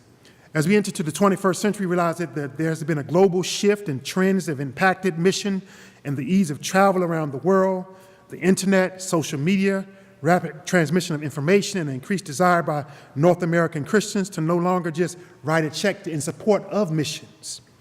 Many RCA churches and individuals want a deeper engagement with our missionaries and partners. And particularly younger generations want to visit, see, volunteer, and share in meaningful mission engagements. In response to the increased international mission engagement desire of many, RCA Global Mission created strategic impact areas as a new way for churches and individuals to engage in mission. Each of our strategic impact areas remain true to the hallmark of RCA Global Mission, holistic ministry with local partners while also providing meaningful volunteer opportunities that assist partners in achieving their goals. Each strategic impact area partner has clearly defined goals that can be measured in 5-year increments, along with plans for implementation. The RCA has committed a concentration of resources to assist our partners on the journey to bring transformation. And the aim of each strategic impact area is to build missional networks of churches and individuals who commit a concentration of resources to assist in their ministries to bring transformation. And each strategic impact area has a project leader. Each strategic impact area intentionally has engagement opportunities which include mission awareness trips, volunteer opportunities, possible internships, opportunities for prayer and financial support. And the goal is for people to fully understand the challenges, support and share in the ministries, and receive impact stories and reports on progress towards measurable goals and outcomes that will bring about transformation. Global Mission has launched 3 strategic impact areas in South Africa, Nicaragua, and Brazil. The challenge, I want to share about South Africa. In South Africa, the challenge is around orphaned and vulnerable children. Particularly in South Africa, 1 in 5 children are orphans. That's 4 million orphans. More than 50% of children in South Africa are critically vulnerable. 16 million children receive social grants from the South African government. 8.5 million South Africans live on $1.90 per day, and the majority of those people live in townships, black townships. And as a result of apartheid and the brokenness that they've experienced over time because of HIV/AIDS, breakdown of family, people having to live apart from one another, there are broken family structures that are in place. But what we've endeavored to do, we focus on one area, which you have to have some impact. There's our partner, particularly in Botshabelo, which is the township in Free State, a black township, which is the second largest township in all of South Africa. They're working together in a concentrated effort to address the issues around orphans and vulnerable children. Particularly, we're working with our partners, Botshabelo Family and Child Services, which is the very first black child protection agency in all of South Africa. And they're intentional about coming together and mobilizing area faith communities to respond to the needs of orphans and vulnerable children. And their unique approach seeks to shift away from institutional care, orphanages, and they seek to develop family-based models of child care. The goal is to have every child in a loving family, not in an orphanage. And Botshabelo Family and Child Services seeks to do this by embodying the love of Christ, by providing crisis intervention and temporary emergency care services for at-risk children, offering family counseling, foster care, adoption services to strengthen and equip families, teach life skills and spiritual values to young people, and break the cycle of poverty. We have a South Africa project leader, Lois Wanyoke. She's the person who gives leadership to this. And the goals that they have for this particular project for these 5 years include reducing the number of orphans and vulnerable children in Botshabelo by 10%, raising awareness about family-based care for orphans and critically vulnerable children, and then the goal also includes being actively involved at least 40% of churches, of the area churches, in growing family-based care for orphans and critically vulnerable children. And thanks be to God, we made progress toward these goals already. There are nearly 1,300 children that have been placed in loving homes and supported in their existing families. Botshabelo has reached more than 10,000 people with events and church engagement and radio programs to raise awareness and family-based care for orphans and critically vulnerable children. And also by the end of the year, in the end of 2017, 346 families completed the parental training program, including 229 men who completed the fatherhood program. And there are 46 churches actively engaged by the end of 2007 towards meeting these goals. So we thank God for the progress that's being made through volunteer opportunities. We have a number of people volunteering with people that are skilled laborers, social work therapists, school teachers, pastors, Christian educators, and so forth can be engaged in these in very meaningful ways. But then finally, next generation missional engagement is how we seek to also provide and prepare the next generation of leaders to care about mission, to also prepare them in their leadership and in their own discipleship. Through this program of next generation missional engagement, we seek to develop leaders. We seek to form meaningful relationships with RCA missionaries and mission partners, to serve as catalysts for change in communities, commit to lifelong missional engagement, engage their faith communities more deeply. And in sum, the vision of the RCA Global Missions is to continually embrace our mission, values, and principles mission, values, and principles, embrace our rich mission history of working in partnership to strengthen and grow the global church by supporting mission ministries of compassion, developing leaders, and sharing the gospel, and providing engagement opportunities that are collaborative and mutually meaningful to help us to live, love, and be the very visible presence of Christ in the world. Thank you.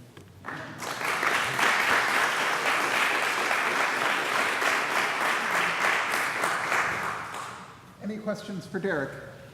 Responses? Yes. I have a question about language. When you were talking about, I can't remember,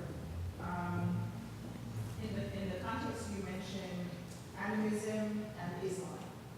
And I want to problematize the whole idea of animism because it has very negative connotations towards it. It does. And so I guess my caution is, even as you're moving forward with the things that you're doing for the RCA, probably changing that language so that when people hear or they come in contact, when they come in contact with people of indigenous belief systems, they are affording them the same type of respect that we do to those who have other belief systems. Sure. So that was. I appreciate that, and that's not a term I traditionally use, but I'm trying to be brief as possible. So, but I do believe in understanding and respecting traditional beliefs and cultures, so I appreciate that. So one question I have, we're having this conversation, we have this lineup of speakers in a seminary, where we have someone who's doing the work of missions, talking about the history of missions, and this as a birthplace of that, but also talking about some of the things that the missionaries early on picked up in this cradle that included racism and imperialism. What are the ongoing needs from your perspective for a seminary going forward, such that students are trained not such that they have to go to these places and live a lifetime and have their thinking shift towards a ministry of presence, but so that kind of critical engagement and commitment to presence is built in, and such that the missionaries who are coming back to the church, maybe to raise funds on furlough from time to time, and may feel constrained about how that theological discussion takes place, that the seminary might be a more active part of doing that, or training people to do all of those things well. Sure. I think it's critical for all of us, any of us, particularly seminarians, to not just remain in your own bubble. How can I remove from where I am to go and engage in another culture? And I think it's important to incorporate some kind of teachings and trainings about how does one actually engage in another culture. And then in regards to missions, it helps if I'm an advocate, if every seminarian can at least have a mission experience, have some form of internship, go visit. We've actually have opportunities for persons who if they want to go for a semester, they can actually do that, or at least go for a volunteer experience, whether it's even in the summer for 2 weeks or 1 month. It challenges your worldview. It helps give you it helps prepare you with some of the skills to engage the other. Because I think we live in a society and world where we have a tendency to demonize the other, rather than engage people and engage them when you enter into another culture or another person, engage them as a guest and a visitor as well, rather than judging and looking at them through the lenses from your own experiences. We have to be able to engage the other in a very responsible way. So I'll say that in a nutshell. Yes. Question, are there ways you can envision where yourself and say one of our faculty members can develop training programs for missionaries to serve that way?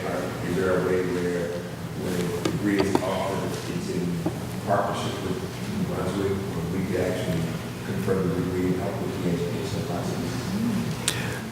process? You want? I was just going to say, excellent.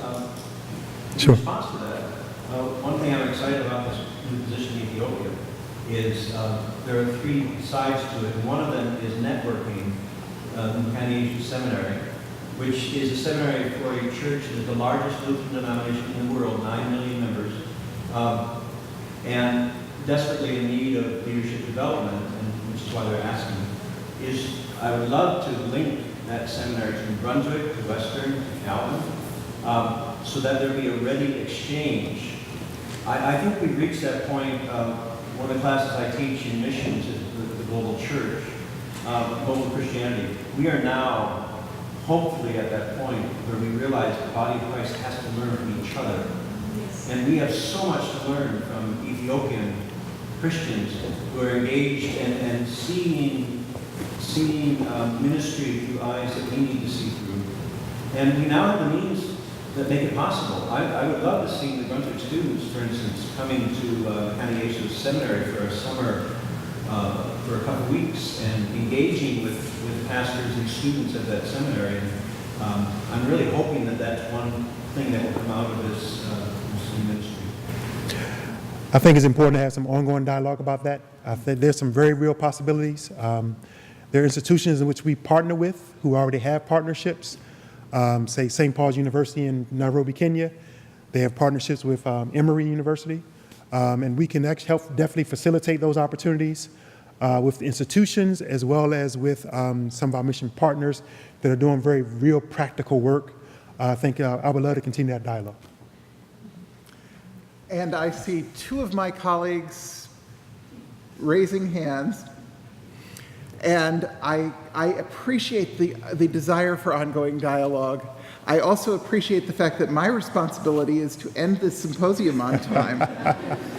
And I'm going to take my responsibility up ahead of your responsibilities. You all can talk as much as you'd like, and I encourage you to do that after we break up. But Sure. Thank you, Derek. Sure. Thank you, Joe. As we get ready to end this symposium, I would encourage you all to look at the back of that lovely program that you have, because it talks about the other things going on in the Reformed Church Center during this academic year, and there's quite a bit going on. In just a few weeks, Dirk Smith, the principal author of the Belhar Confession, will be here with us having a dialogue, and there are many other things coming after that. All of them are things to which you are welcome. As many of them as possible are things that, for those of you who live a little further away from New Brunswick than makes that always practical, usually can be followed on Facebook through live streaming. So they are there. Now I'm going to move on to what comes the very next thing, and it's going to be just outside the door. We have today a brand new book. Now, for some of us in this room, I look at the faculty especially, but I know that their gaze comes back at me. For some of us, the very existence of a new book is enough to make it exciting. Okay, it's a good day when there is a new book to be bought and added to our libraries. Our spouses may not think the same, but we know that this is true. But this is especially a wonderful thing because this book represents the first publication of Beardsley Press, an imprint of New Brunswick Theological Seminary, an academic imprint for this school, to present not only Reformed Church publications, but academic publications of all sorts. They will be available through Amazon. They are going to be done through demand publishing. They will also all be available as electronic publications, so that all of that will be there. But today you can actually buy this book outside the door and have the editor and transcriber, Matthew Gassero, sign it because he is here with us. This is the first volume of Samuel Zwemer's diaries. It covers 1 year, the year 1888. There are about 25 more years to go. 21 more years to go after this. They won't each be a separate book, but they will all, the goal of the project is for all of these to be produced. There will be other things, of course, coming from Beardsley Press, but Matthew has transcribed this text so that for the first time, Samuel Zwemer's diaries are becoming generally available for scholarship and further research into the work of the Arabian mission and understanding how missions in general have evolved. So I encourage you all to step outside, introduce yourselves to Matthew. He will sell you a book, he will sign a book, and you can take it home and you can tell others about these wonderful things you can get. Thank you very much for being with us this afternoon.